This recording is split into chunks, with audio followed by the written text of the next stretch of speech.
I was working outside, and on one of the windiest days out here, Danny's deciding to harvest the soybeans. Huh. Yep, today is that day, I guess. We're about to get rain. Like, rain is coming in the next day or two, and I know this is why he's harvesting now, because he doesn't want that stuff to be wet. So that means I can't be outside.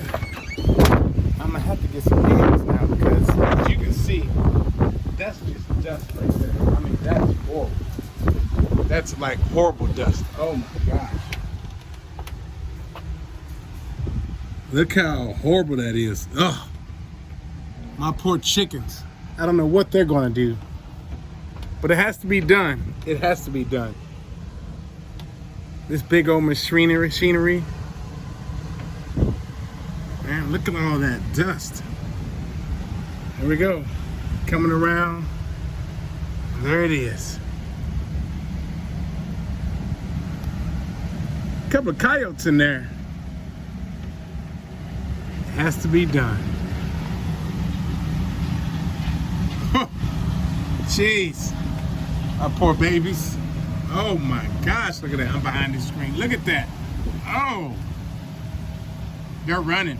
My babies are running. Run, baby, run. Run, baby, run. Oh, gosh. I remember how I used to think that I could go and get into a firing building. When my mama was in there, I would do it. This is bad. I mean, look at all that smoke. Holy moly. And we just cleaned out our barn. Just paid the guy. My wife just paid him. Now all this dust is about to be in the barn. This is farm life. Look at the wind. I mean, it's kind of pretty out here, but the wind is horrendous.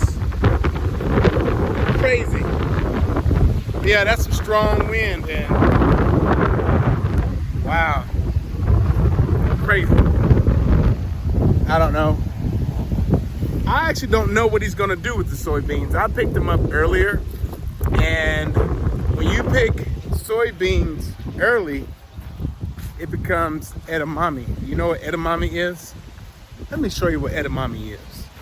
You know how you go to an Asian restaurant? Now, I've told y'all I'm Blackanese. I've said that before. I am Blackanese. But, let's see here. This is edamame. This is store-bought edamame. Let me get it right for you. Store-bought edamame. Okay? And this right here is Lemmy's Field. Lemmy's Field edamame. See that? Yeah, baby. So what happens is, when you are planting soybeans, it comes to a point where they turn ripe, and then you have them when they're green. And when they're green, that's when you pick them early. You have to harvest them early if you want edamame. Now, I don't know what he does with the brown stuff he's doing right now. I have no idea. I wouldn't eat that because they become rock hard.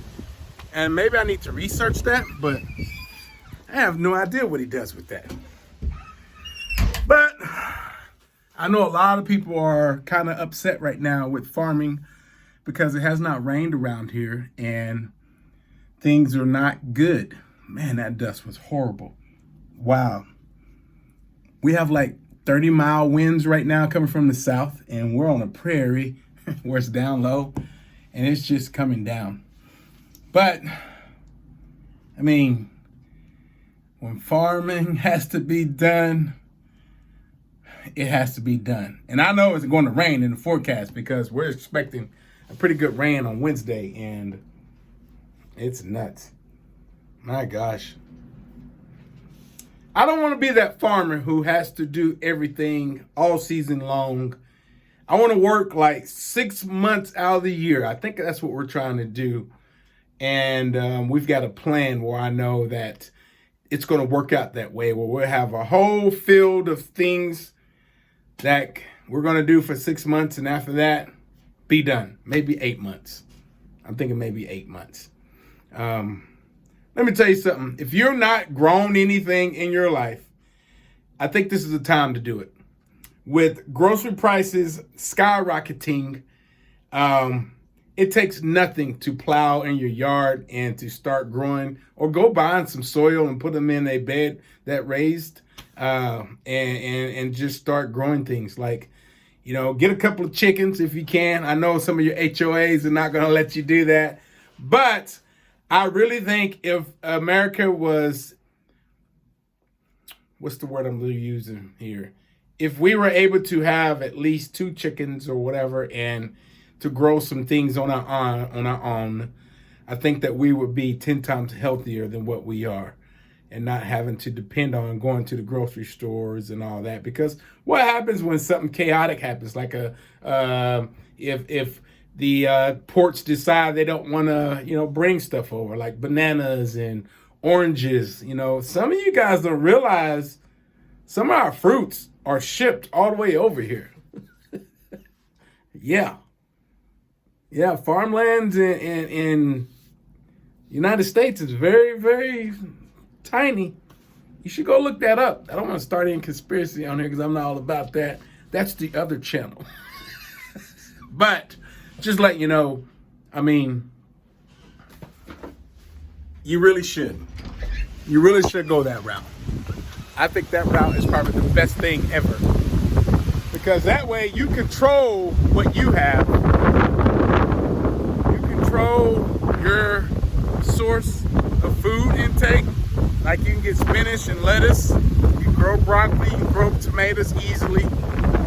I'm not saying be a vegetarian, but you can get a couple of cows and beef on your own, or get a friend and buy one. I know I got friends who sells beef from their cattle. You can buy a cow. I was sitting with some country boys this other day, and they were like, you know what, I think I'm about to buy another cow. I'm like, what? Yeah. But anyway, this is just my afternoon talk. My babies are out here. My baby's out here. Come here, Donnetta. Come here. Donnetta, where you at? Donnetta, come here. Donnetta, come here, girl. Come on, get on over here. There she is. There she is. Hey, baby. This is my baby right here. Yeah. This is my baby right here. This is my baby. All right. I'm signing off. You guys have a great day.